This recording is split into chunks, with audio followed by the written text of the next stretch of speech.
Today, we're going to dive into the story of the 2002 kidnapping of 14-year-old Elizabeth Smart.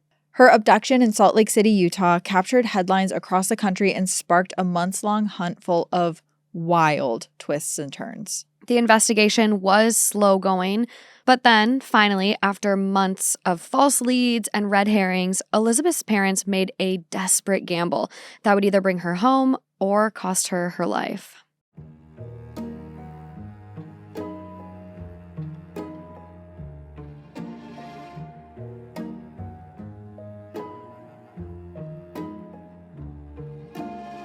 Hi guys, welcome back to Clues, where we sneak past the crime scene tape to explore the key evidence behind some of the most gripping true crime cases. I'm Kaelyn Moore, and I'm going to be the one digging deeper into the timelines, the backstories, and the court files released on these cases. And I'm your internet sleuth, Morgan Absher. I'm the one who's diving into Reddit forums and anything else I can find online to get into those lesser known details and pulling at threads that just don't add up. More on the case and the clues that defined it after this quick break. Here we go. Do you remember this case when it happened? 2002, I was in second grade. And in Minnesota, I don't remember hearing much about this one. I remember her face being on magazines checking out of the grocery store. I think I remember that when she was found. Yeah. And pictures of her, like from security camera footage. I remember seeing that. But I didn't know too much about this case until diving into it for this episode, actually. I always find it interesting, the urban legends and rumors and myths about a case that kind of prevail. Yeah. And I remember at the time, because also my parents talked to me about a lot of like high profile true crime cases because they just also have kind of a morbid fascination with it. Yeah. But at the time, I remember having dinner with my parents and them saying, you know, it was a handyman that snuck into the house and took her. Like, we're not hiring handymen anymore or whatever. And which is ultimately, I mean, we'll get into it, but that's not what happened. That was kind of a false red herring. Yeah. Rumor mill amongst the case, but that was just something that kind of persisted over time. Yeah, we'll probably talk about a few rumor mill and red herring type things. Yeah. And I think there might be some use on our botched board today. We will see. Oh, absolutely. But without further ado, let's get into this case. And just as a quick reminder, if you're watching this on YouTube, you're going to see some pictures and things that help you kind of visualize this case. And if you're listening to the audio version, you're going to find those same photos on our social media. That's at Clues Podcast on Instagram. Before we begin this episode, though, it does contain depictions of child sexual abuse, so please listen with care. All right, so this story starts on the evening of June 4th, 2002. It's just another Wednesday night for the Smart family household. 14-year-old Elizabeth Smart spent the day kind of nagging her parents, 47-year-old Ed and 45-year-old Lois, about letting her go on vacation to a small town in Utah with her friends and their family. One of her four brothers, 16-year-old Charles, jokes that she's wasting her time. It's going to be a boring trip anyways. Annoyed, Elizabeth shoots back, quote, "Hey, what if those are the last words you ever say to me?" And when she says it, it's a total throwaway line, but those words would go on to haunt her brother for years. Sometime before midnight that night, Elizabeth says goodnight to her parents and her four brothers, and she heads up to her bedroom that she shares with her 9-year-old sister, Mary Catherine. It's late. It's a school night. She takes a couple of minutes to read to her sister before they go to bed. And as Mary Catherine drifts off to sleep, Elizabeth goes and she turns off the lights. And then she falls asleep herself. But shortly, sometime before 1 a.m. on June 5th, Elizabeth is woken up by something absolutely terrifying. She feels a cold knife on her neck. And then a man's dirty beard scrapes her face as he says to her, "I have a knife to your neck. Don't make a sound. Get out of bed or I'll kill you and your family." Now, what do you possibly do as a 14-year-old in that situation? She's completely paralyzed with fear. Her heart starts racing. She looks at the guy's face and she knows that he's a stranger. She doesn't recognize him and he probably means what he's saying. I mean, in her sisterly mind, she looks over at her younger sister and is like, oh my God, is she also at risk? And what she sees is that Mary Catherine is still asleep. So in Elizabeth's mind, she's like, I just have to get out of here and not wake her up and not scare her, and then maybe everything will be okay.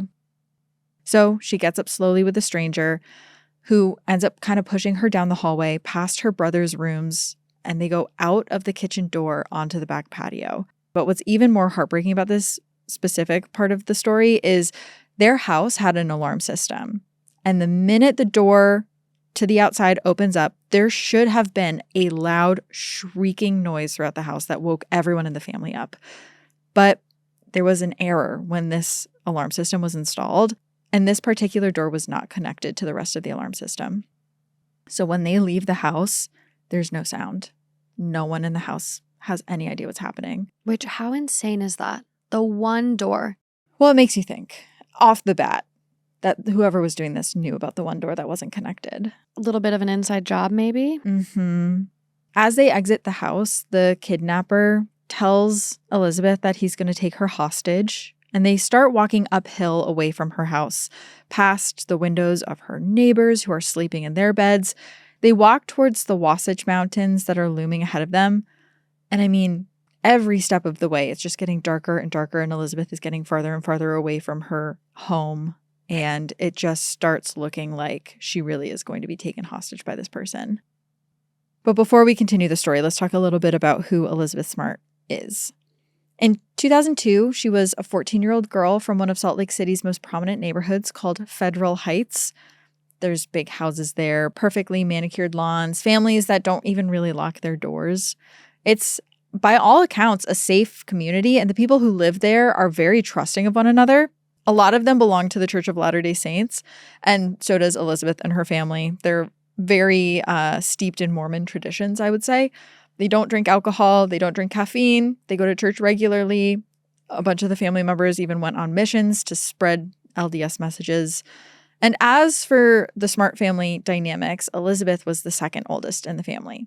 She had one sister, 9-year-old Mary Catherine, and 4 brothers, 3-year-old William, 7-year-old Edward Jr., 12-year-old Andrew, and 16-year-old Charles. Elizabeth was described as being the most shy and well-mannered child in the house, someone who never really showed a rebellious side at all.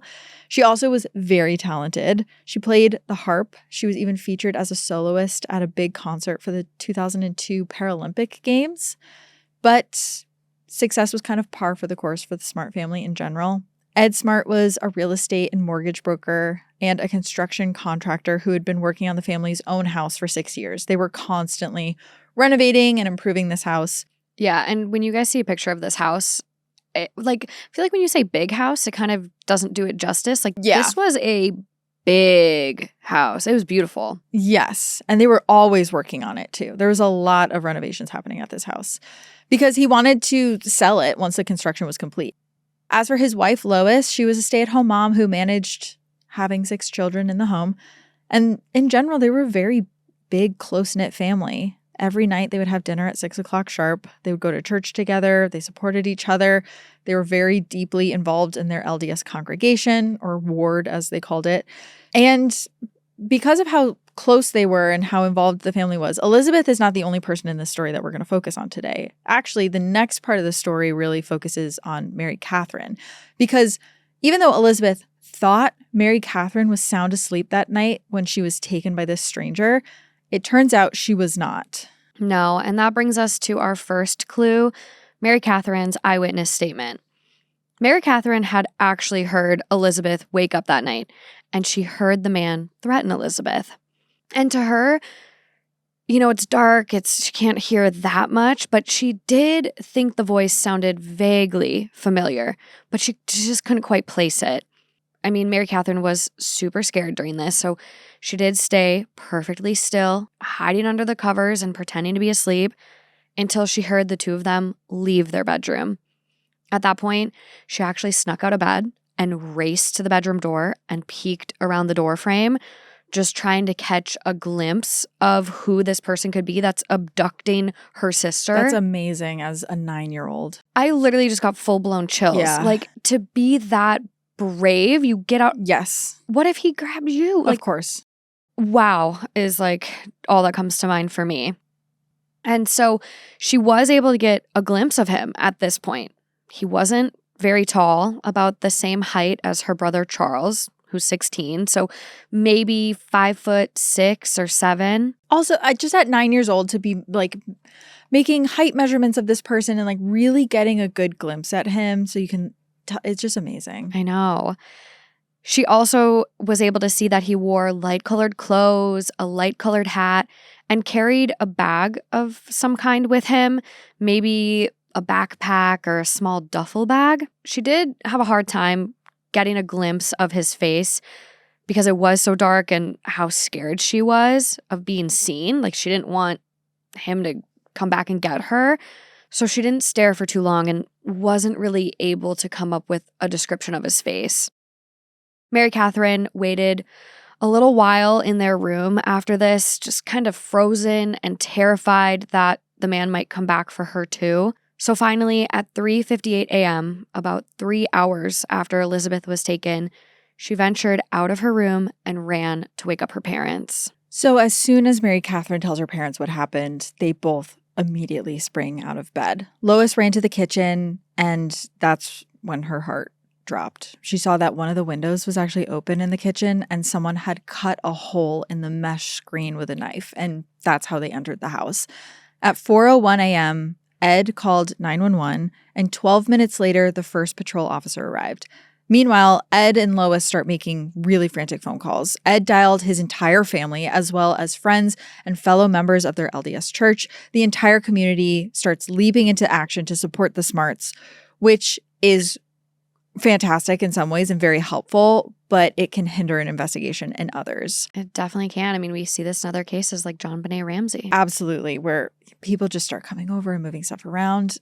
By 4:30 in the morning, so that's only like 30 minutes later, church members start showing up to the home with flashlights, and they just want to help in any way they can. Wow. Detective Corden Parks, who was one of the homicide detectives that was called to the scene, said, quote, "It was an absolute mess. We got there and the house was full of people. Even worse, police didn't clear the house right away.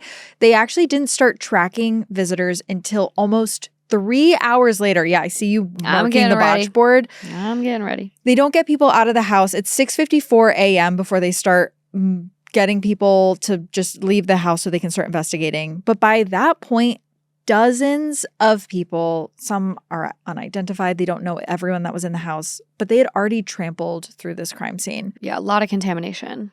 The crime lab would later find that photos taken by state investigators did not match the initial photos taken by the first responding police officers, which means so much stuff was moved around. I mean, there was flour in the kitchen that got moved. There was a knife in the kitchen that got moved around. Any footprints that the perpetrator may have left were destroyed by other people that were walking through the kitchen. The contamination that occurred in the first few hours after the kidnapping would go on to haunt the investigation for months and ultimately really, really set it off on the wrong foot. Now, there was crucial evidence like fingerprints that were erased and footprints that were gone. The whole thing is a disaster right off the bat. But there's a couple things that they did have to work with, so let's focus on those for now. Yeah, and this brings us to clue number 2, which is that cut window screen. They also were able to get a partial palm print on the window frame and a few fingerprints on the back door handle and the bedpost in Elizabeth's room. In the upcoming days, police would try to run those prints through every database that they had. None were a match to anyone on file. So they started to worry that foul play was involved. The police began their search on foot pretty much right away, canvassed neighborhoods, stopped at homes up to a mile away. They also brought in canine units to try to follow Elizabeth's scent away from the house. And they led these dogs all along the neighborhood streets, throughout all the foothills of the mountains, half a mile away. But unfortunately, the crowds of people who were out there helping made it extremely hard for the dogs to hold on to Elizabeth's scent for very long. Which, I'm like, you almost want to give it a mark, but again, people were trying to help. They were so quick acting. I know. I'm like, I don't know. What do you guys think on the botched board on that one? It's so hard because you don't have any foresight when you're in the midst of a tragedy. Oh, but it's just chaos. if there's one thing I've learned, it's you just have to start treating it like a crime scene immediately. Even if you're not sure what happened, just preserve the area, try to not move anything, and try to not have people go into the area and contaminate it. Like, you're not necessarily thinking of a bloodhound isn't going to be able to track scent because my friends are in the kitchen right now, but it absolutely hinders that part of the investigation. It definitely did here. And because of this, they couldn't determine which general direction Elizabeth had gone. So investigators were going to have to look elsewhere for clues. Which is to help so find her. sad because they left on foot. Yeah. I mean, so they should have been able, Yeah. a dog should have been able to just track exactly where they went. I know. I mean, we've talked about it. Dogs are so good. There's dogs now that can be on a boat and search for a body underwater. Like, I get, the panic, and you never know how you're going to react in a situation like this, but it really did hinder the investigation and just really wiped away potential scent trails and evidence. Totally. And the crowds were definitely not helpful at the beginning, but as the investigation starts moving throughout the day, they kind of turn it around and start helping a little bit more. By 10:30 that morning on Wednesday, June 5th, just 6 hours after the kidnapping, there's more than 450 volunteers that have shown up to the Smart home to help search for Elizabeth. That is a lot. By Thursday evening, that number has grown to 1,800 people. Friends pooled together $250,000 as a reward for Elizabeth's safe return. Neighbors across the street offered their house to be this operational headquarters for the investigation. By Friday, June 13th, which was a week after the kidnapping, more than 8,000 people had joined the efforts to find Elizabeth. That's in addition to the operations carried out by 33 fixed-wing aircraft, 7 helicopters, and 150 ATVs. They have mobilized so much for this investigation. I mean, that's a massive response. Massive. It's one of the benefits of living in a community like that, honestly. Like living in a small community where people really show up for each other can have like this kind of insane benefit. By that point, just about a week into the kidnapping, the police have received over 3,000 tips from the public. And that's when they start really kind of sorting through these tips to see if there's anything of value in them. So as police followed an abundance of leads, detectives began really looking through the Smart family and their connections and everyone who knew them to see if there was anyone who might have had motive. Because we talked about this before, but a lot of abductions end up being committed by members of the victim's family. That unfortunately is like way too common. Yeah. In this case, the kidnapper had used one of the 3 doors in the house that weren't connected to an alarm, which, again, we brought up earlier, kind of suggests that someone had some sort of understanding of this house. It was maybe an inside job done by someone in the family or close to the family, whatever. This is just what the police are going off of at first. And for a little while, the police entertained the idea that maybe Elizabeth's father, Ed, was somehow involved, which feels like it's a little bit out of left field, but they started kind of looking at his business. He had what they described as a complicated business that involved multiple real estate, mortgage, and contracting companies. He would also buy and sell cars. If you're looking at all these companies, I guess from a financial standpoint, it was a lot of cash that was moving from one place to another all the time. And so the police started thinking maybe there's something illegal happening within his business and he's just moving money around to cover stuff up. A little money laundering? Money laundering. Something. So that's really all the police had to go off of. And they took all of that into consideration. But at the same time, Ed is being so cooperative in the investigation. He's also very much a grieving father throughout all of this. And detectives just decided that there was no way he was involved. Everything they looked into didn't really add up to him staging a kidnapping of his own daughter. Yeah, and that, I feel like that could be another thing that becomes a mark on the botched board. When you look at, this investigation and at this point in time, it really did feel like police only were honing in on family. Mm-hmm. And talking about the rumor mill with this one, there were statements put out that the window had actually been cut from the inside, that window screen. People started speculating even further on there that someone in the family has to be involved, even though that's not true. It was 100% cut from the outside. So it just wasn't off to a great start right, I know, it's right weird off the bat. how many somewhat parallels there are to the JonBenet Ramsey case too, where you have brothers in the family and they're like, what if one of the brothers accidentally hurt her and now the family has to cover it up? But I do remember that that's what they were looking at a lot at first. Eventually, though, police do rule out the family as being suspects. But at the same time, they also understood that their time was really running out on this case. Some stats that we found were 40% of stranger abductions, which I looked into this stat earlier this year. There's about, if you kind of do the math call it 3,000 stranger abductions of children throughout the year in America, which almost 400 million people in this country, that's not a lot. 3,000 kids get abducted by complete strangers every year. These are known as stereotypical kidnappings. And in 40% of those 3,000 cases, the child dies. It's almost 50%. Like, it's almost half, which is just terrifying. Yeah, it's less than 1,500 kids, so it's incredibly rare, but it's terrifying. In almost 90% of the, call it 1,500 cases, the child is murdered within the first 24 hours. So every hour that passes in one of these investigations is absolutely vital. And that basically means that every hour they don't find Elizabeth, her odds of survival are decreasing dramatically. The police start turning their attention into other people in the family's orbit to see if anyone else maybe has motive. The first day she was missing, her dad, Ed, had given the police a list of everyone that he knew. Think friends, family, employees, casual acquaintances, truly everyone. And when the police were going through this list, there's actually a name that stands out to them pretty much right away. Remember, Ed was a general contractor. Over the years, he hired a bunch of construction guys to do nitty-gritty work on his properties, including in the house that he lived in. And one of them was, and this is what I was talking about with my parents, was a 48-year-old handyman named Richard Reesi. And when the police start looking into Richard, they find out that he had a pretty checkered past that Ed really didn't know much about. Turns out he dropped out of school in 1969 when he was 15 years old and he joined the Navy, but he got discharged for hepatitis, not his fault. Ever since then, he had been in and out of jail, though, for various burglary-related offenses. He also suffered from heroin addiction, and he stole from people he knew to kind of feed that habit. He had only been out of prison for less than 6 months when he met Ed in early 2001. Richard came very recommended by a contractor friend of Ed's, and Ed didn't really do a background check on him, but that's because he and Lois were kind of in their community seen as being very generous and very trusting by nature. They always saw the good in people. And as far as Ed could tell, Richard had turned his life around. He was engaged now. He had known hardship, but he really got his life together, at least from what Ed could see.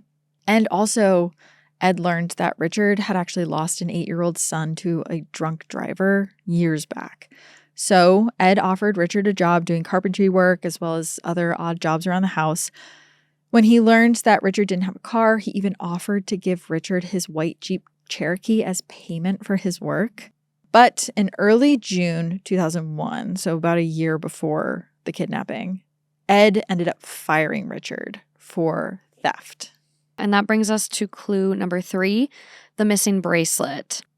As you mentioned, about a year before Elizabeth was kidnapped, Lois had been digging through her jewelry box when she discovered that her favorite pearl bracelet was missing.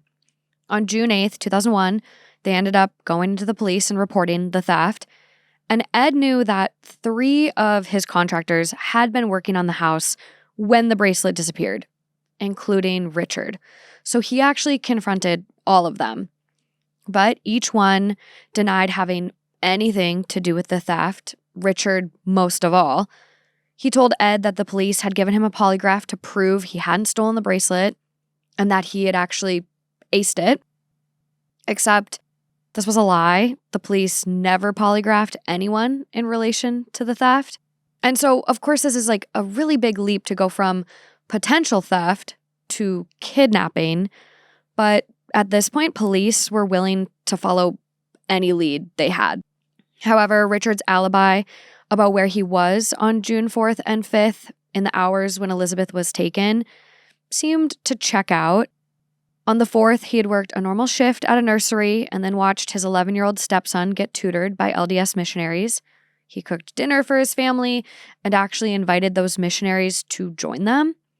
Later, after his stepson went to bed, he and his wife, Angela, had stayed up watching TV.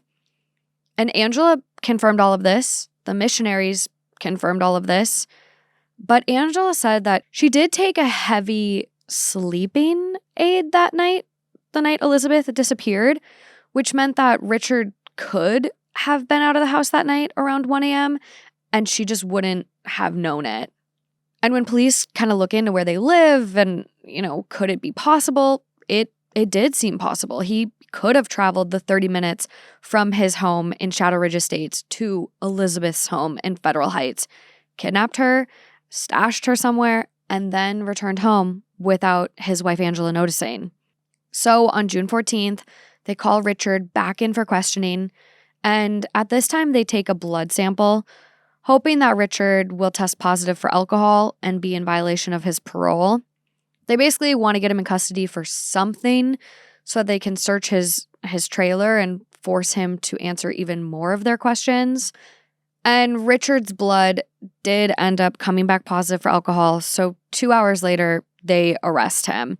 Police do end up searching Richard's home, and they find other items stolen from the Smarts' house, actually, which included a wine goblet filled with sand from a family trip, which to investigators, this is so weird. It doesn't really have any monetary value. It looks like it's just a keepsake from their vacation. So they kind of wonder, why would Richard have this? Is this some sort of trophy for taking Elizabeth? What does this even mean? And because of finding this, they go on to search Richard's father-in-law's home nearby, which turned up a machete that they think could have been used to cut the screen and a light-colored golf cap, which was important at the time because Mary Catherine said that the kidnapper was wearing some sort of light-colored hat. So maybe this was it. So by now, Richard is looking pretty suspicious to investigators.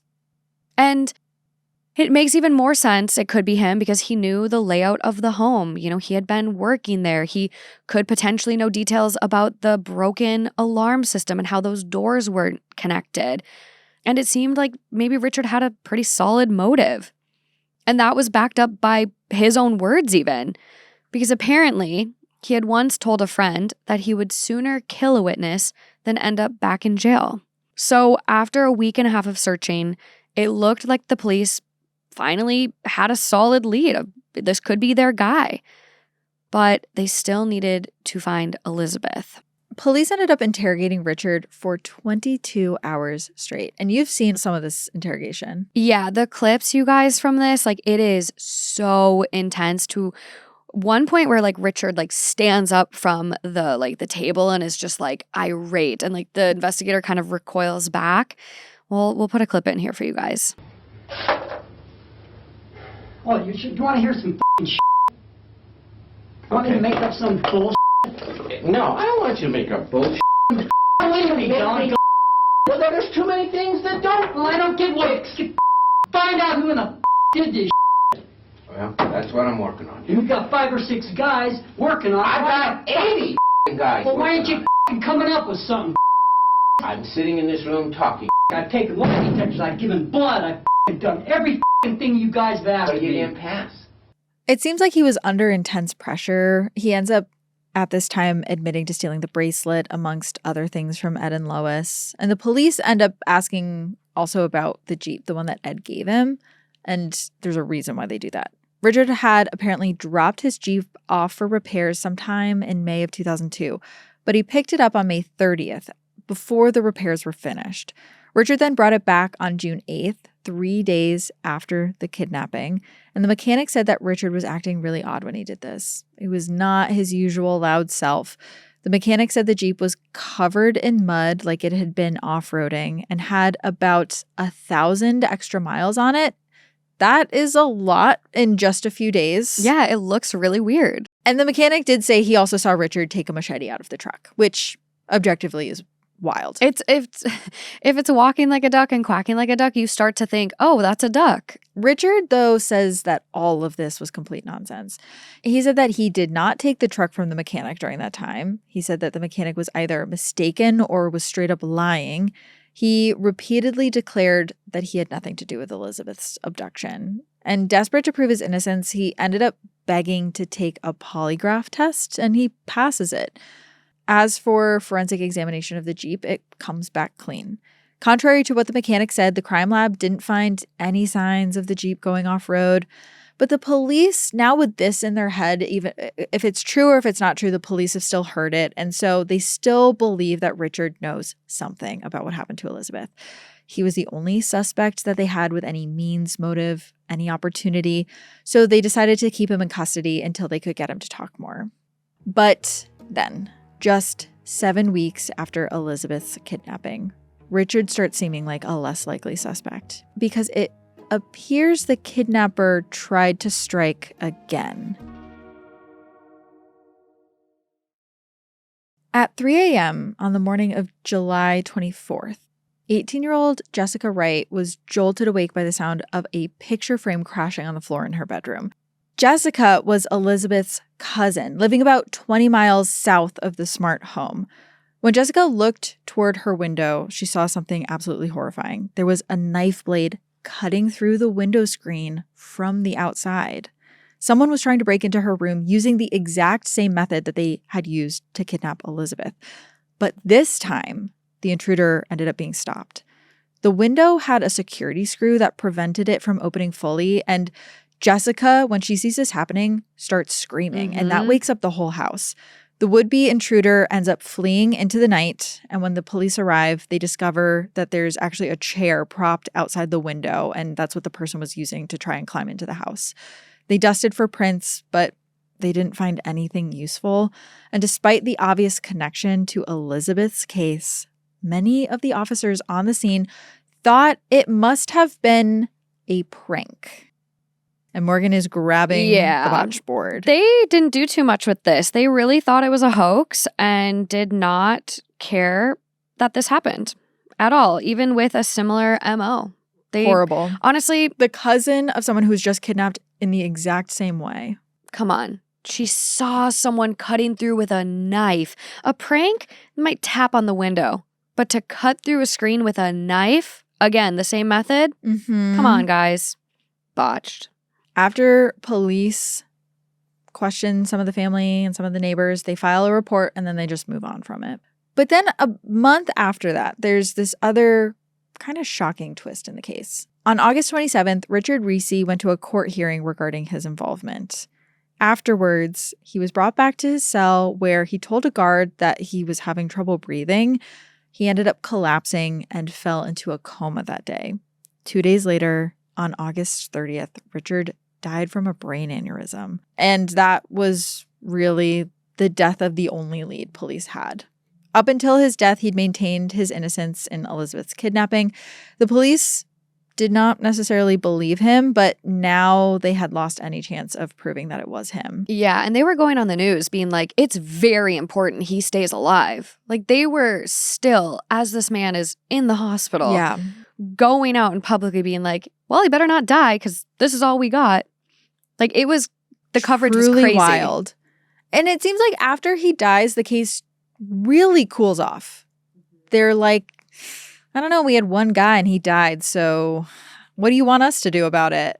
Out of leads now. Sorry, guys. Crazy. The family, though, even despite this, they keep going. They keep trying to keep this case alive. And I will say the Smart family, like, kudos to them. They were very good about kind of doing their own PR for the case. Like, they went on talk shows. They did everything they could to get Elizabeth's name out there so as many people as possible knew about this case. Yeah. And it did start working for a while. A lot of people started hearing about this case. But, I mean, without the support of the police, there's really not much you can do. No, and their hands were really tied. And one thing I think that was interesting that the Smarts kind of said around this time is, like, all of these rumors were coming out. All of these red herrings were coming out. Yeah. And they were like, we don't care. We don't care if people think it's someone in our family. We know it's not, but people are still talking about the case. We would rather them talk, even if they're saying, I guess even if they're saying horrible things. Yeah. We'd rather them just say something about this case. Exactly. Which is such a heartbreaking position to be in. And it seems like over time, they started losing a little bit of hope that Elizabeth was ever going to be found. But then there's this revelation that happens. Yeah. If you want to talk about that. Yeah, this is clue number 4 for us, which is Mary Catherine's revelation. So on October 12th, 2002, 4 months after Elizabeth's kidnapping, Mary Catherine is sitting in her bedroom, flipping through the pages of a Guinness World Record book, and something just dawns on her. Mary Catherine, at this point, remembered where she had heard that voice from. The voice that had taken Elizabeth. It's now dawning on her who it is. So that very same night, she goes to her parents and she goes, I know who took Elizabeth. And she tells them that it was a man named Emanuel. So from here, we kind of jump back in time. We jump back to November 2001, just before Thanksgiving. Lois and Elizabeth were downtown near the Salt Lake Temple when they encountered an unhoused man panhandling on the street. He was well-spoken, seemed like he was just kind of down on his luck, and he told Lois that his name was Emanuel. He asked for some money, and Lois ended up giving him $5. Lois ends up striking up more of a conversation with him, though, and at this point finds out that they are both deeply religious people. They talk about Jesus for quite some time. And Lois ends up telling him that if he needed any work, he should call her husband, Ed. And so a few days later, Emanuel took her up on that offer. Ed told Emanuel that he needed help fixing a skylight and the roof and doing a little bit of yard work. He ended up coming by for about 5 hours. Ed paid him $40 and sent him on his way. And Emanuel never came back, never called again. That was it. That was the only interaction. He was such a blip in the Smart family's life that Ed hadn't even thought to include him on that list of everyone that he gave to police. Oh, absolutely, because why would you? I wouldn't. He never called again. 5 hours? That's it? No. It's forgettable. But that night, that memory of Emanuel working on their home came back to Mary Catherine. Unfortunately, police had a very hard time believing her story. The more they questioned her, the less confident she became about him, which, okay, she's 9. Like, of course, you're going to prod her and interrogate her. Like, anyone would doubt themselves, let alone a 9-year-old. So, I don't know, maybe that's a mark. Plus, like, the more investigators look at this, there's no motive that they could think of. What motive would he had? He barely knew the family. And so even if he was somehow responsible, all they had was a first name, Emanuel. But that brings us to clue number 5, the new sketch. Since Ed and Lois Smart had only interacted with Emanuel briefly, months before the kidnapping, it made the task of putting together a sketch pretty difficult for them. And Ed was not happy with the first composite police used. He felt like it looked nothing like the man that they had hired. But then in November 2002, a new sketch artist arrived at the Salt Lake City Police Department looking for work. And this artist puts together what Ed and Lois describe as the perfect representation of Emanuel. One that is just exactly as they remembered. And Ed is actually so confident in this new sketch that he wanted it released to the public immediately. He felt like this was their best chance at finding him and bringing Elizabeth home. But the police resisted. Their argument was that they didn't want to let Emanuel know that they were on to him, which, yeah, put a botched mark on the board. I know, it's so tough because I understand not wanting to tip someone off that you're looking for them. You have one name. One name. I know, but if, I could see how if Emanuel, whatever, saw his face everywhere, he'd be like, oh, I'm just going to change my country or change my look. Yeah. I'll still mark it as botched because this whole investigation is botched, but I mean, but what are you going to do with it then? Do you take it the and go door to door? The community needs to look out for this guy. Exactly. Like, we now know what he looks like. You now have an idea. And you might have someone else in the community that has also hired Emanuel and knows we already know how tight this community is. Like, there's probably so many other people who have seen this person. Exactly. Yeah. So why not put it out there and generate potential leads when you really have nothing at this point? I know. Well, regardless of what the Smart family wants, the detectives at this point choose to keep the sketch internal. And they even warned Ed not to share any details with the public. This really strained the family's relationship with police even further. I mean, at this point, they had been looked at themselves. Yeah. Things weren't moving. It had gone cold. Like, it just felt like the family wasn't really being listened to. I know. And now the police are literally telling them to keep their biggest lead a secret. Yeah. And Ed, he seemingly puts his faith in them. He bites his tongue, does what they asked of him, and was just going to let police do their job while he waited for news of Elizabeth. And he waited and waited some more. Meanwhile, again, the family is continuing to be told by police, do not even breathe a word of this lead that we have. Like, keep it to yourselves, hold on to it. But as weeks go by, Ed starts getting increasingly fed up with all of the broken promises that the police have made. By this time, the Smarts had actually developed a relationship with John Walsh from America's Most Wanted. And as the father of a son who was kidnapped, John understands their pain and he wants to help the Smarts in any way that he can. So Ed confides in John and tells him about the sketch that the police have, but that they don't want to share it with the public. And Walsh decides he's going to take this into his own hands. I have the chills, you guys. John Walsh went wild. Yeah. John Walsh, really did. He went off good the rails. on him. He goes a little bit off the rails, but he knows this type of investigation probably better than the police that were investigating it because not much happened in that community. No, and this is kind of his life mission ever since his son was abducted and killed. Like this, he knows this. Yes. Well, towards the end of December in 2002, John Walsh goes on the Larry King Live show and he breaks the news to America that there is a sketch of a suspect. It's not anyone they've heard of before. And a future episode of America's Most Wanted is going to profile the suspect. This was so crazy to me when I read this.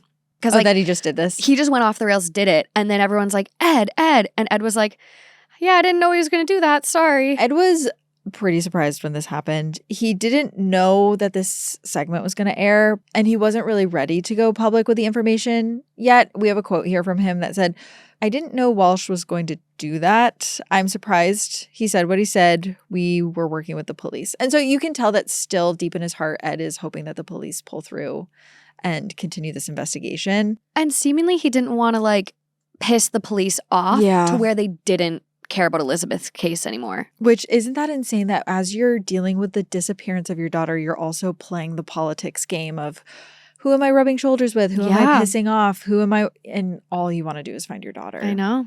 Towards the end of January, though, Ed does come around and he decides that the family's done waiting. On January 31st, 2003, the Smarts decide to defy the police and they're just going to show this sketch of Emanuel to the public. On February 3rd, they host a press conference where Ed and Lois explain to reporters how they had met Emanuel, and they talk about everything they know about him. They said that the deceased, Richard Reesi, was most likely innocent, and they ask for the public's help in identifying Emanuel. And you know what? This gamble really pays off for them. Because on February 7th, just 3 days after this press conference, an LDS Temple employee in Salt Lake City named Tom Holbrook sees a picture of this sketch. And what do you think happened? I mean, this is what we were talking about with a community this small. He gets home from work and he shows this article to his wife, Lisa, and they both know the man in that sketch very, very, very well because, quote, Emanuel was Lisa's brother, Brian David Mitchell. Who is Brian David Mitchell, though? Brian David Mitchell was born in Salt Lake City in October of 1953. He was one of 6 children. His father was a mostly absent, kind of wannabe preacher with pretty bizarre ideas and a very violent streak. As a kid, Brian was described as being a loner and an attention seeker. In high school, he was actually sent to juvie because he exposed himself to a 4-year-old neighbor. He also has a track record of stealing, of drinking, of using drugs. At 16 years old, he dropped out of school, and then 3 years later, he got his girlfriend pregnant, and he married her. It is weird now going through his information again, how many similarities he has to Charles Manson. I don't know how much you know about Manson's backstory, but it's really similar. Wow. They ended up splitting up after they had their second child together, and rather than go through the process of fighting for custody of the children, he just abducted them and fled to New Hampshire. And while he was there, the 20-year-old took LSD for the first time, and at least according to him, he has this kind of spiritual epiphany when this happens. Yeah, acid will do that to you. Well, acid and mental illness will do that to you. Although he had not been a religious person like his parents, this acid trip awakened something in him, and he decides after this moment that he has been called back to the Mormon faith. Brian decides he's going to return to Salt Lake City, and he's going to start attending regular meetings at the LDS church. In 1981, he marries a woman named Debbie Woodridge. She had 3 daughters from a previous marriage, and they broke up in 1985 after Debbie suspected that he was sexually assaulting her children. Hours after this divorce is finalized, 32-year-old Brian married a 39-year-old woman named Wanda Barzee. Just like Brian, Wanda was also a very religious person. She was raised in the LDS church. Her connection to God was the only reliable thing in her life, it seems like. Everything else around her was chaos. She was prone to these very violent mood swings. She sometimes would go days on end without sleeping. She would have blowout fights with her previous husband. But it seemed like Brian saw something in her that he maybe also saw in himself.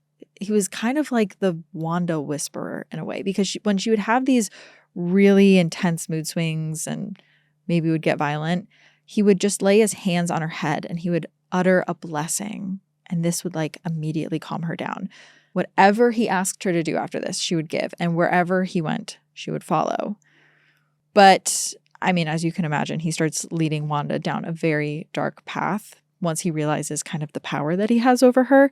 Yeah. In the late 1980s, Brian becomes more interested in fringe Mormon and libertarian groups, ones that talked a lot about prophecies. They preached that the apocalypse was near, that someone strong and mighty would come and rescue the Mormon church from sin. Sometime around 1993, Brian has this epiphany, and he really becomes convinced that he is the anointed leader foretold in all of these prophecies. After this, he quits his job, he grows out his beard, he spends most of his time preaching his own personal take on Mormon scripture. He also changes his name to Emanuel, and that's significant in the Mormon church because it's another word for Jesus. I have here that it's from the Hebrew word that means God with us. And with him being a prophet, his wife becomes the wife of a great prophet, and she takes on the name Hephzibah. They start putting on robes. They pretty much abandon the children, and they travel cross country as these really like traveling preachers. They beg for money. They stay with family and friends wherever they can. And the rest of the time, they're just sleeping in their cars or somewhere out in the woods. When Lois Smart met Brian in November of 2001, he was panhandling near an LDS temple. By that point, he had alienated almost all of his family and friends. All of them were also Mormon, but they just didn't belong to this extreme sect that he belonged to. Even his mom, who had tolerated his rants for years, ended up taking a restraining order out against him in April of 2002 after he and Wanda became abusive. That incident was less than 2 months before Elizabeth Smart disappeared. And since then, Brian's family had not wanted anything to do with him. They didn't know where he was. They didn't really care to find out. They were not interested. But then in February of 2003, they open up their newspapers and see his face splashed there. On February 7th, which, I mean, if we're keeping track now, it's 8 months after Elizabeth Smart's abduction, Brian's sister, Lisa, calls 911, and she tells them that she believes the kidnapper is her brother. The Salt Lake City Police Department took down her statement and investigated, once again, pretty quietly, choosing not to share any information about Brian with the media or the Smart family. They didn't even tell the FBI, the people at the FBI that were working on the case with them, at least not officially. But then on February 13th, FBI Special Agent Augustus Mick Fennery found out about this new lead after one of the detectives casually mentioned it in conversation, either accidentally or offhanded. That seems purposeful. Maybe he was trying to let them know. Yeah, which, can we just brief thing and why I'm adding a botch to that? You have the FBI involved in this. You now have a suspect who travels across the country panhandling as a preacher. FBI can cross state lines. Utah police cannot. You have the FBI, use them as a resource. But I've talked about this on Heart Starts Pounding in cases. Sometimes there's like an ego clash between the FBI and police where everyone wants to be the one that solves the case. And certain departments want to say, we solved this without the help of the FBI. So they will hide information from each other so that the other one doesn't beat them to solving the case. That's not what's important here. Getting that person home. It's a child who's missing. Literally. A child. Yeah, come on. Fennery jumps on this information and he just takes Brian's name and runs it through every database that he can get a hold of, essentially. In addition to Brian's criminal record, which he finds, he also finds a photo of Brian. Agent Fennery knows that at this point, the Salt Lake City detectives were in charge of Elizabeth's case, but he's not just going to sit there and watch them continue to botch the whole thing. Like Ed and Lois, he believed that the quickest way to do that was to just take everything he had to the public and ask for their help. So he really puts his career out on the line and he makes another risky gamble. He went around to the detectives at SLCPD and he bypassed the detectives at the Salt Lake City Police Department and he just gives the photo directly to Elizabeth's family. Which, like, that in itself probably could have gotten him fired. That was Absolutely big risk. Yeah, or just like have the case completely taken from them. Like no more information is going to be shared with them. And it kind of is divine timing because the Smart family was about to make a big move of their own. Over the past several months, Ed Smart was working with John Walsh, again, the host of America's Most Wanted. And they were really working on putting together just a full episode all about Elizabeth's kidnapping. And on February 15th, 2003, that episode airs. And it has an unexpected addition because now they have Brian Mitchell's name and his face. And the reaction that they got from this episode was just incredible. Yeah. The police lines started flooding with calls about Brian. People reported hundreds of sightings of him all across the country, which, I mean, makes sense because he was traveling all across the country. And through these tips that come in, the police learned that Brian had really been under their noses pretty much this entire time. At 10:30 p.m. on June 4th, 2002, that is just a few hours before Elizabeth's abduction, Brian had shoplifted a case of beer from a gas station near her home. And then after the kidnapping, Brian had been spotted many times in Salt Lake City. And in a lot of these sightings, he was not alone. In early August, 2 months after the kidnapping, eyewitnesses saw him at an all-you-can-eat buffet in the area. He had 2 women with him, both wearing white Muslim robes, basically burqas, and they didn't say anything. The only part that was visible of either of these women were their eyes. And in the weeks that followed, Brian just continued to really not hide at all.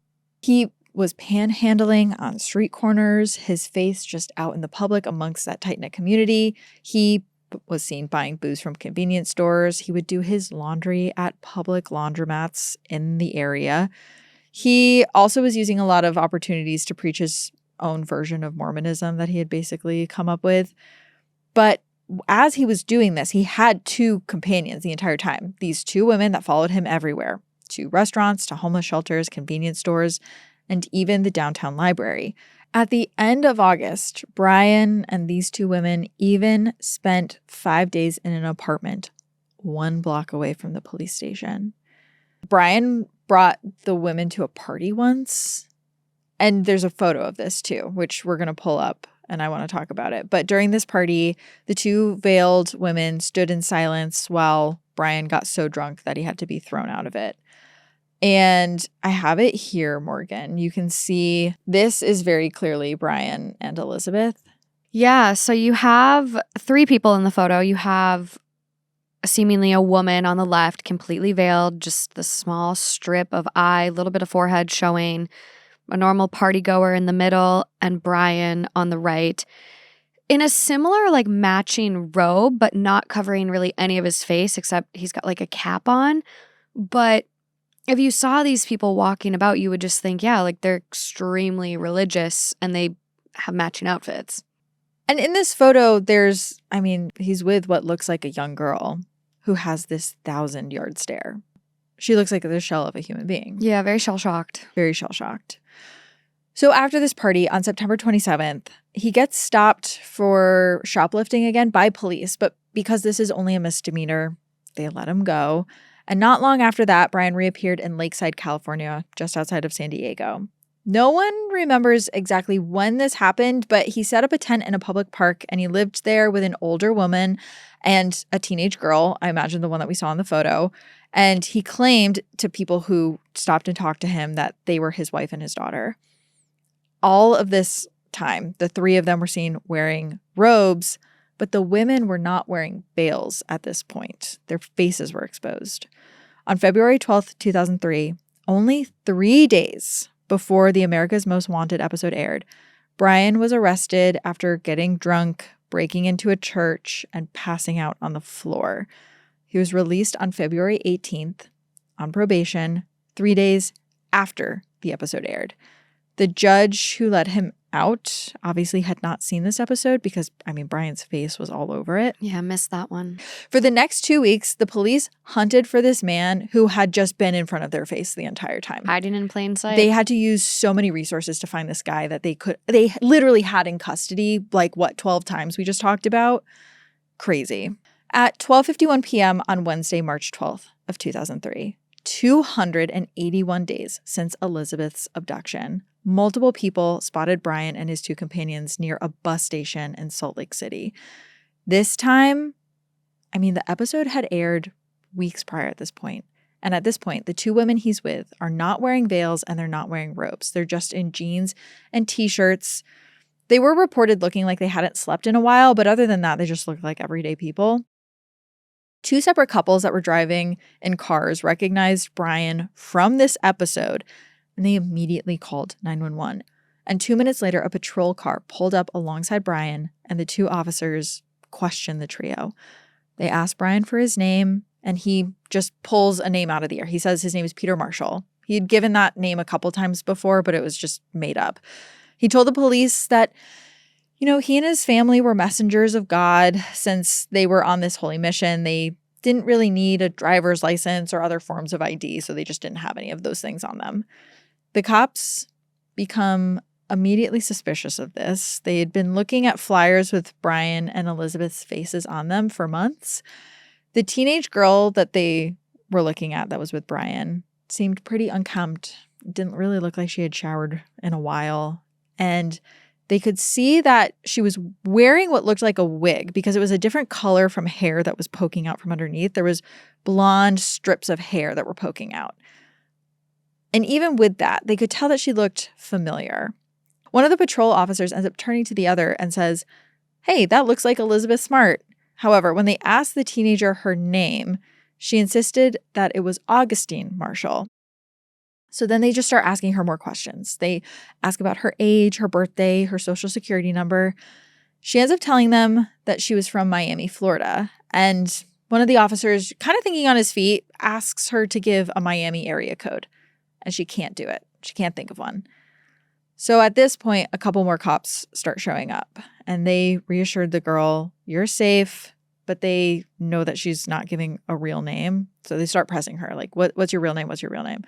She doesn't give them a name other than the one that she keeps giving them, Augustine. Finally, one of the officers just leans in and he asks her one more time, pretty gently. He says that her parents miss her and they love her and they wanted her home. And the girl starts crying, essentially, and she can barely speak, but she does whisper, "If thou sayest." There's a couple different reports on what she says. According to Elizabeth, she said, "If thou sayest," but I know there's some reports that say she just said, "I am Elizabeth." I watched an interview clip from one of her biography shows that she did, and she was almost talking in the way that Brian Mitchell talks, which was almost like in verses and kind of prophetic. And so she wanted to tell them, but was so scared. And so that was as close as she could get. Right. She was terrified at the time. So the police end up bringing her to a station separately from Brian and from the other woman who at this point they know is Wanda. And she just sits there for a long time in this really small empty room.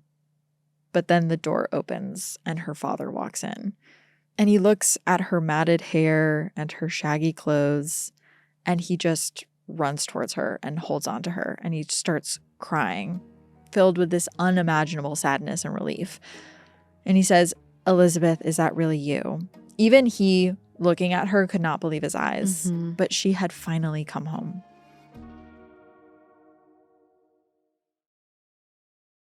Now, even though this is a very happy ending to the story, Elizabeth is still in complete shock as this is going on. Yeah. After a medical exam, though, the police let her go straight home that night. She arrived a little after 9 p.m. She watched a movie with her family, And then she crawled into bed next to her sister, Mary Catherine. And for the first time in 9 months, 9 months, she slept peacefully that night. However, the ordeal was far from over because there was still the matter of her kidnappers who needed to go to jail. They needed to be prosecuted for their crimes. And in order to do that, Elizabeth was going to have to testify. Which brings us to our clue number 6, Elizabeth's testimony. Elizabeth's statement really reveals the true horror of everything that she had endured. After Brian Mitchell led her up into the mountains that first night, they arrived at a campsite where Wanda was waiting. The first thing Wanda did was wash Elizabeth's feet, preparing her for what they were calling a wedding ceremony, especially Brian. Like, Brian called this a wedding ceremony. Brian actually told Elizabeth that she was going to be his second wife, and then he sexually assaulted her. He ended up giving her a new name as well, which was Shirjashub, and Elizabeth does testify and say that she was allowed to pick her middle name so long as it was biblical, and she chose Esther. Shortly after all of this, they padlocked a long steel cable around Elizabeth's ankle and hooked it to a tree to keep her from running off. And by long, this cable was about 20 feet, so she was on a pretty short leash. Over the next few days, Elizabeth actually heard search parties calling her name. The voice was so close that when she talks about it, she is like, it sounded like my uncle, and I heard it twice, but then nothing. And anytime searchers would get close, Brian took out his knife and told her that if anyone even came close to the camp, he'd kill them. So she stayed silent, and eventually the sounds disappeared. Each time, Brian took it as a sign that God was giving him a hand, helping him on this mission. And the next couple of months were kind of a blur for her. Elizabeth didn't see anyone but Brian and Wanda during that time.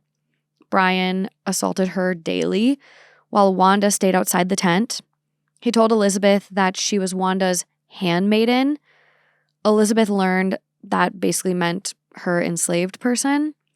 Wanda forced her to do back-breaking manual labor around their camp. Meanwhile, Brian spent a lot of time drinking and doing drugs. And he would also force Elizabeth to join him, which for a young Mormon girl is a huge deal.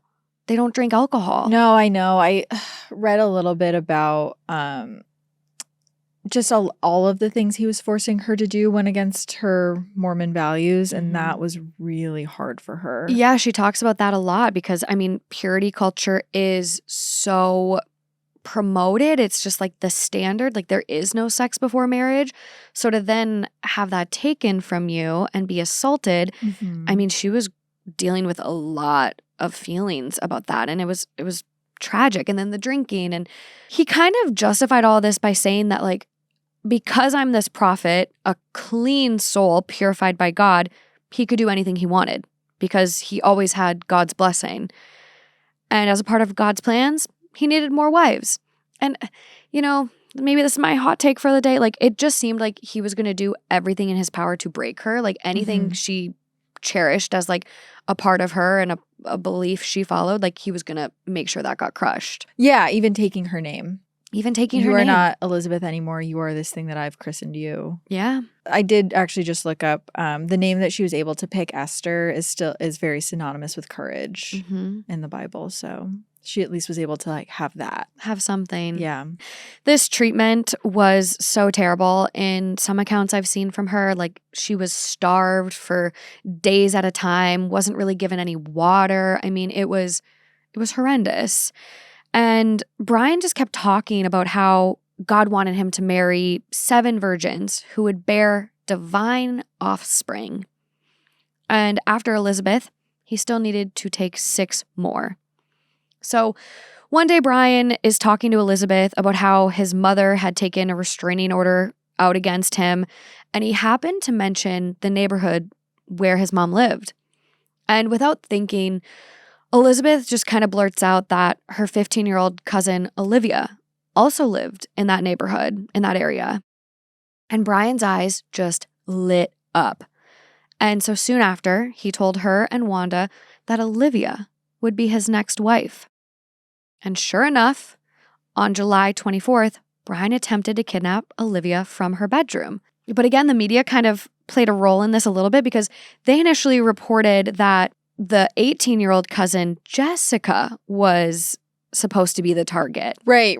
But that wasn't the case. Wasn't the case, but also investigators didn't really take that whole thing seriously. They thought it was a hoax. Meanwhile, it is the guy. It's the guy who has Elizabeth trying to take her cousin as his next wife. And it wasn't really until Elizabeth was saved that police did learn about what a close call that break-in was. And getting caught during that break-in, didn't really slow Brian down either. He actually got a lot bolder. And that's when he started bringing Elizabeth into Salt Lake City. He would dress her in those robes and veils so no one would see her face. Meanwhile, she was walking right past people who knew her, friends, family members, people who had been out searching for her for months. And this is one of those close call encounters that just makes your blood run cold. There was an incident in a library where multiple people had gone on the tip line and said, hey, I think Elizabeth Smart is in this library right now with someone. You guys should go check it out. Multiple people. And so the officer goes to the library, goes up to Elizabeth and Wanda while Brian's in the bathroom and is, asking, are you Elizabeth Smart? Can you take off your veil? Because, of course, her face is covered. And just in the nick of time, Brian comes back, makes up this story that she can't take it off. It's against her religion. And so the detective leaves. The guy's talking calmly. He's collected, doesn't seem to be panicked. Religious freedom. Yeah, there's nothing I can do. Meanwhile, that was Elizabeth. It was her right there. Her right there. 4 months after she was abducted. And it was 5 months later, 9 months total. Yeah, that they finally, saved her. Does she talk about that?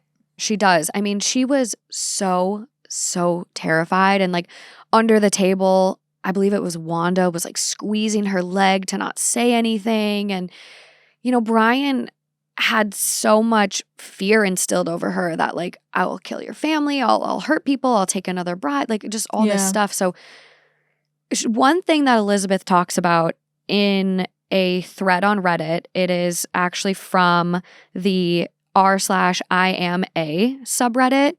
And so it's titled, I'm Elizabeth Smart, abduction survivor and advocate, ask me anything. Looking back at all of this and this close call, a lot of people start to call her a Stockholm syndrome survivor. They're she had Stockholm syndrome. She wanted to be with them. When they found her 9 months later, she didn't say her name. Thou sayeth. She didn't want to be saved. Well, there was also rumors that she said, I love him.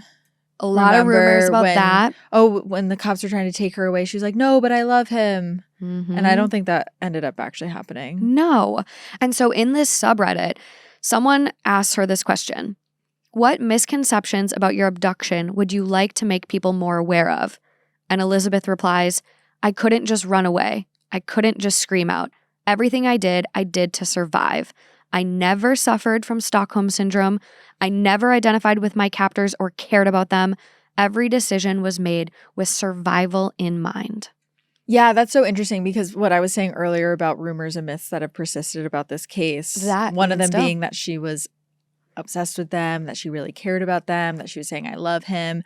And then also the idea that I was really scared when I was a little kid hearing about this case because the idea that he gave her a new name, it was said that she had forgotten her own name. Mm-hmm. That if you call someone by the wrong name for long enough that they'll forget their own identity. Wow. But also that seems like that was not the case either. They really painted her. She was very with it. She knew what was going on. She knew she had to protect herself. It wasn't that she was so in love with this couple. And not at all. And I'm going to get to it in a minute here, but she does say in the same post, she's like, I learned about them. I studied them in order to be able to escape somehow, some way safely.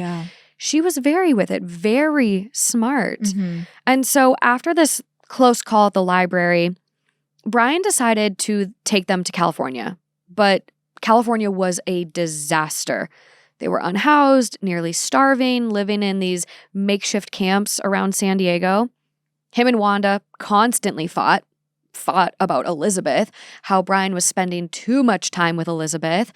And so even in her accounts, she describes like kind of using that jealousy Wanda had against Brian to keep her safe. And so in order to keep the peace with Wanda, he actually created like a schedule. So he would be with Wanda in the morning and Elizabeth in the afternoon and night.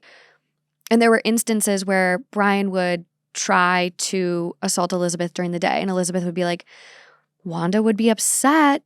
And he was like, well, Wanda's not going to know. And she's like, no, I'm going to tell Wanda. And he's like, oh, okay, you're right. So like, again, very smart and with it and using, you know, things she learned and studied to her advantage. And so after his arrest for breaking into that church in February, Brian declared it was time to move the trio again. And he talked about other big cities, New York, Philadelphia, Boston. But Elizabeth knew that moving further away from home would make it less likely that she would be able to escape or someone would recognize her. And so she again used her smarts to manipulate him. So while Brian and Wanda were arguing about where to go next, she knelt down and said a silent prayer to God. Let this plan work, and I'll never manipulate anyone ever again. And then she made her move. She announced that she had a feeling that they should return to Salt Lake City. Was it a sign from God? Only Brian could answer that because he was the prophet. She flattered Brian's ego, calling him God's best friend. Then she suggested that Brian should use his great position to ask God for permission. Brian bought this completely. It was kind of everything he wanted to hear. And after a few minutes of prayer, he told her that Salt Lake City was indeed their next destination. He had to go back to get another wife. And at the end of February, after nearly 5 months in California, Elizabeth succeeded in manipulating her captor.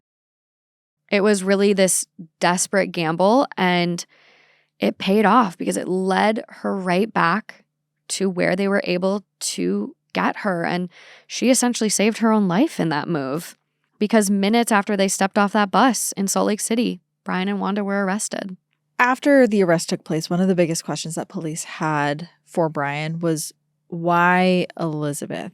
Why out of all the young women that he could have chosen did he pick a 14-year-old from Federal Heights? And he said that he first saw Elizabeth when he came by the house in November 2001, and that is when he became obsessed with her. He then stalked her until he could find a way to take her.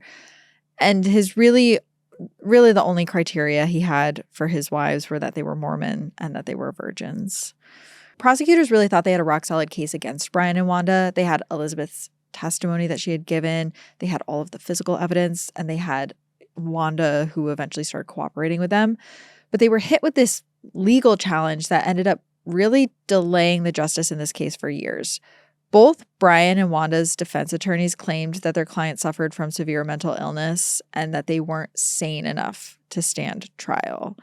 In January of 2004, a court found that Wanda was indeed incompetent, and they transferred her to a Utah State hospital. And a few months later, in July of 2005, a state judge issued the same ruling for Brian. Multiple psychiatrists diagnosed them with all of these different mental health conditions, including delusional disorder, paranoid schizophrenia, and this really created a legal nightmare in the case and really getting justice for Elizabeth. For years, the case was stuck in limbo. Brian would disrupt competency hearings by singing hymns and delivering these religious rants in the courtroom. It seemed like he knew the less sane he sounded, the more time he could buy himself. The whole prosecution hinged on whether Brian was actually delusional or whether he was acting and manipulating the entire team, I guess. And Wanda, who had been taking medication for her condition, she started refusing it. However, in June of 2006, the prosecutors got permission to forcibly medicate her with antipsychotics. And in 2008, she was finally deemed competent enough to stand trial. Maybe it was because of the medication, or maybe she finally understood what her future was going to look like. But in 2009, Wanda pleaded guilty to kidnapping and unlawful transportation of a minor across state lines. She agreed to testify against her husband in exchange for a lighter sentence. Her statements confirmed everything that Elizabeth had already said to the police. And with her cooperation in hand, prosecutors really turned their attention to Brian. So finally, in 2010, Brian was also deemed competent enough to stand trial. But instead of following Wanda's example, he decided that he was going to plead not guilty to all of this by reason of insanity. Elizabeth, however, was not going to see him take the easy way out of this. It had been 7 years at this point since her rescue, almost 8 since her abduction, and Elizabeth was finally ready to face her captors and share her story with the world. Now, in November of 2010, Brian's trial finally began. From the beginning, no one denied that he was responsible for the crime, but the question became if he was legally sane at the time that he committed the crimes. He was facing life in confinement either way, but a verdict in his favor would mean that he would spend most of that time in a hospital rather than a prison. The defense team was trying to argue that he was a paranoid schizophrenic and he had this imaginary mission from God that he was on. And the prosecution claimed that he was actually, in fact, just a master manipulator who was using religion to justify the horrible, horrible acts he was committing. And during this time in the trial, Brian was turning it into an absolute circus. The judge removed him multiple times. His erratic behavior was exactly what his lawyers wanted the jury to see, though, because that was just going to basically prove that he was suffering from the mental illness that they kept insisting he was. But luckily, the antics that he was pulling in the courtroom were not really the highlight of this trial. The highlight was really Elizabeth.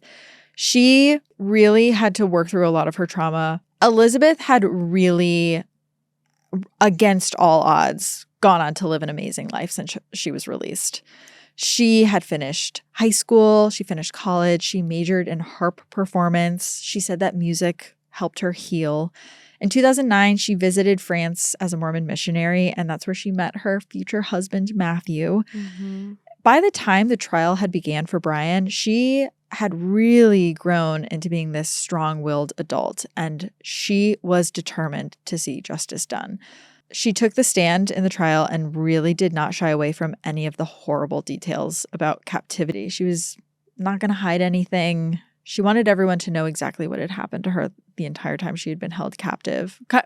All of the stuff that you were saying earlier, too. She had already testified saying a lot of this, but she had to, go up on that stand and relive all of it.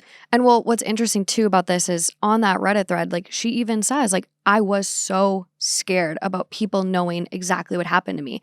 Yeah. But still, she overcame it and she shared everything. I know. I was reading about this one case actually that happened in Canada where parents decided to not press charges against a woman because their son was 10 at the time that this happened. And a lot of people were judging the parents why wouldn't you press charges? People forget that the child has to testify. You are asking your child to relive all of this trauma for the world to see. All of that stuff becomes public record. Everyone's going to know what happened to them. Yeah. It's embarrassing. They don't necessarily always stay anonymous. So I definitely understand when people don't want to go through the whole thing again. And at 14 years old, she was asked to do it 14, 15 years old. So it's just it's really incredible to be that brave. And in December of 2010, the jury ends up rejecting the insanity defense and found Brian guilty on all counts of everything: kidnapping and unlawful transportation of a minor across state lines with the intent to engage in sexual activity. In May of 2011, Brian was sentenced to 2 life terms in federal prison without the possibility of parole. As for Wanda, she was already serving part of her 15-year sentence. And Wanda was actually released in 2018, but was soon rearrested because she violated her parole. Part of her release agreement as a registered sex offender was that she was ordered to stay away from parks and from schools. Yeah. But this idiot gets an apartment near an elementary school pretty much right afterwards. Come on. She was arrested in 2025 again because she fed ducks at a park because God told her to do it. Whatever. I have Oh no my idea God. what is going on with this woman. PSA, don't feed ducks bread. It can cause them to die. Oh, yeah. She probably was feeding ducks bread. I mean, just to add salt to all of this, but just, I don't know. She like can't listen to instructions because she just thinks that God is giving her all these messages. What is important, though, in all of this is that after nearly a decade of legal battles, Elizabeth Smart finally had some justice. But her story doesn't end with Brian's conviction. In a lot of ways, this is just the beginning of a very important and proactive life that she was about to live. Rather than retreating from public life, she chose to become a full-time advocate for missing children and survivors of abuse, and it is really incredible to see the work that she's been doing. She started the Elizabeth Smart Foundation and began delivering around 80 speeches a year to audiences across the country. And her message is always the same, quote, "Never be afraid to speak out. Never be afraid to live your life. Never let your past dictate your future." And I want to say too that I love that she also says never be afraid to live your life, because she was kidnapped in such a specific and rare way that would make people even afraid to hire someone to help out on their house, you know? But she's like, just don't be afraid to live your life. Yeah. There is one other comment I really want to highlight. And someone asked her, in your opinion, as a child's advocate, what are some practical, common sense steps parents can take to help keep their children safe and avoid abuse? And again, like it was such a crazy fluke, and Yeah. there's nothing like you can do in a lot of these cases. But she does say, 1, make sure your child knows that they are loved unconditionally, and make sure your child knows what unconditionally means. 2, make sure that your child understands that no one has the right to hurt them or scare them in any way. It doesn't matter what that person may be, family, friend, religious leader, community leader, doesn't matter. And 3, should anyone hurt your child or threaten them in any way, they need to tell you. Yeah. Like she is just like, all of her comments on this subreddit, and I'll make sure it gets linked in the description for you guys. It's just really, really powerful. I remember my parents telling me that when I was little, which actually is probably because of Elizabeth Smart, but the whole idea of like, if someone makes you uncomfortable, you're not going to be in trouble. I don't care what you did. Mm-hmm. If you did drugs with this person and they made you uncomfortable, you can tell us you are not in trouble. Like what's important is that you tell us. And I love that, because I think a lot of it was maybe these strict rules that she had grown up with, that she was so ashamed to come forward because she didn't want people to know that she had drank alcohol and done drugs and like was assaulted by this strange man, because you know that's going to reflect poorly on her, and it's going to be hard for her to rejoin the community. Well, not understand, because she's not an adult, she doesn't understand 100%. Like the context, and she's coming from a place where abstinence is preached. And she describes a situation that really scared her about talking about everything, where someone said, if you have sex before marriage, you're chewed up gum, and who's going to want chewed up gum? Yeah. And think about how scarring that is at that young age. And now you're chewed up gum. And so she talks about how, you know, sex before marriage should be talked about, and that it actually maybe shouldn't be abstinence. Yeah. And again, go read some of her responses on this Reddit post. I know it's better to hear it coming from her too, as someone who's lived it, to be like, you're not chewed up gum. Like, I promise you, even like she like went on to do Mormon missions. She like still is a practicing member of the church. She is still a practicing member. I mean, she said that her faith helped her heal. Like, she's still very active. Mission trip, she met her husband. So. I mean, it's amazing that because I didn't read about this part until we were doing the research, but the idea that she prayed to God and then pretty much immediately afterwards they went back to Salt Lake City and he was arrested. Mm-hmm. I am very amazed that throughout all of this, it almost made her stronger in her faith. I think that's really beautiful. Yeah. Elizabeth ended up going and speaking in front of Congress to advocate for legislation, including a national sex offender registry, which it's crazy because it didn't exist at the time, but now it's just synonymous. Her efforts to get the Adam Walsh Child Protection and Safety Act of 2006 passed, and this gave social workers access to a national crime database, which allowed them to share reports of child abuse with other agencies. This database could have helped the police zero in on Brian sooner based on his ex-wife's allegations against him. It also provided grant money for programs dedicated to preventing crimes against children. Elizabeth also used her own notoriety to challenge some deeply held beliefs within her own Mormon community that we were talking about. One of the things she talked about was how not only is sex before marriage discouraged, but sex education in schools is discouraged. And when it's taught, they tend to use an abstinence-only approach.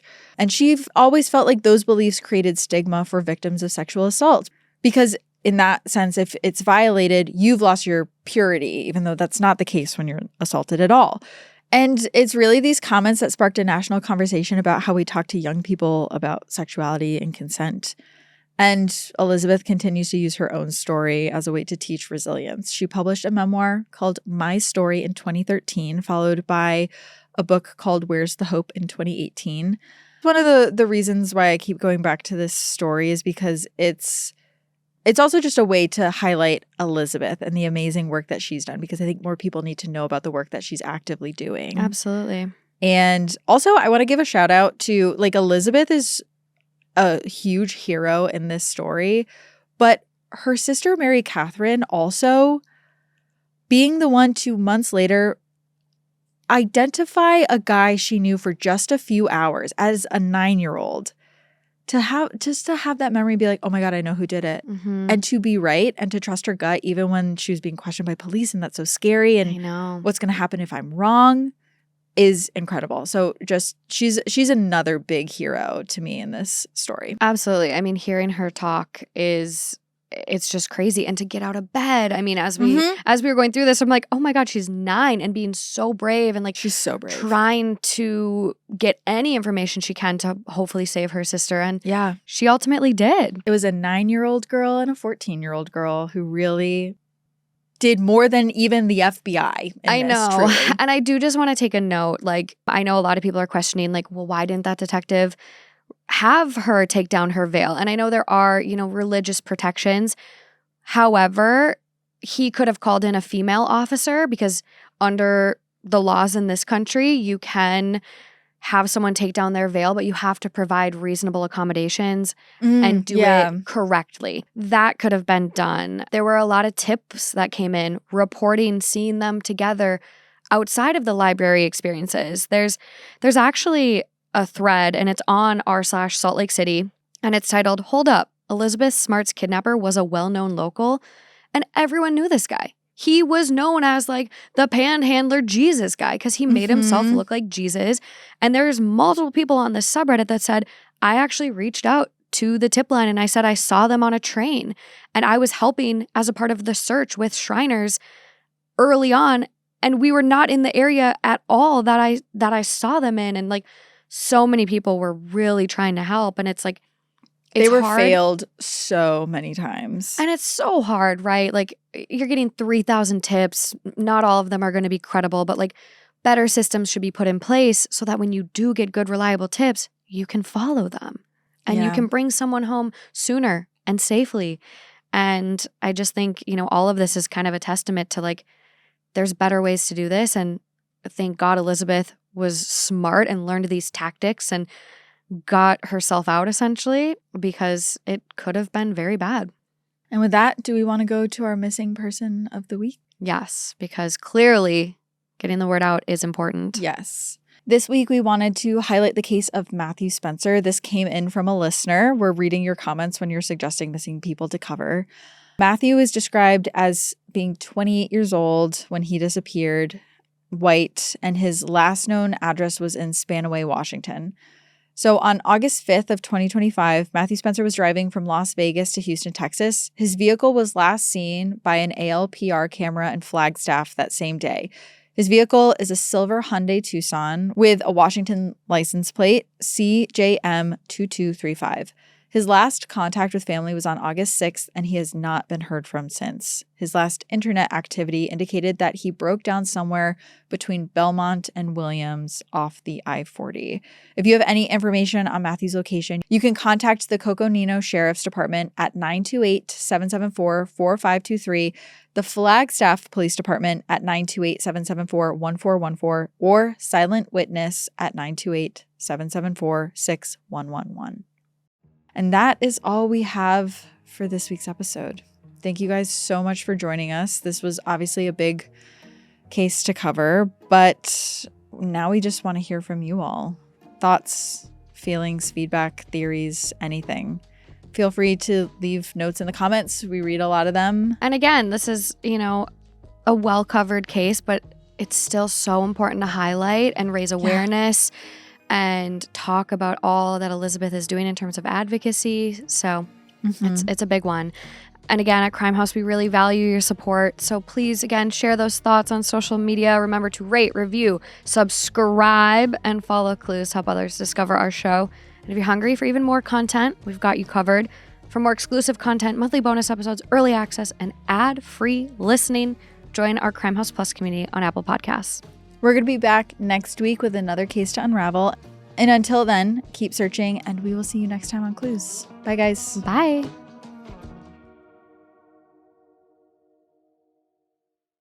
Every week, we dive into the pieces, both hidden and obvious, behind some of the biggest true crime cases. Subscribe to Clues Pod with Morgan Absher and Kaelyn Moore on YouTube. And remember, every clue counts.